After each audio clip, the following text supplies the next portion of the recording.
इसका हल क्या है? तो अगर वर्टिगो का शदीद हमला हो जाए तो फौरी तौर पर क्या इकदामात करने चाहिए? 3 बातें याद रखें। नंबर 1, घबराएं नहीं, लेकिन इसे हल्का भी ना लें। फौरन बैठ जाएं ताकि गिरने का कोई खतरा ना रहे।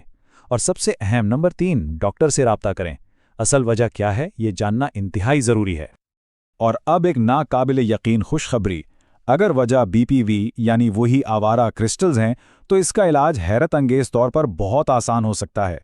डॉक्टर कुछ खास जिस्मानी हरकत करवाते हैं जिन्हें रीपोजिशनिंग मैनूवर्स कहा जाता है, और ये जादू की तरह काम करता है। इन हरकत से वो क्रिस्टल्स वापस अपनी जगह पर पहुंच जाते हैं और वर्टिगो अक्सर मिनटों में गायब हो जाता है। तो याद रखें, वर्टिगो कोई दुश्मन नहीं बल्कि एक पैगाम लाने वाला है। ये जिस्म का भेजा गया एक अहम सिग्नल है कि अंदर किसी चीज़ पर तवज्जो की ज़रूरत है।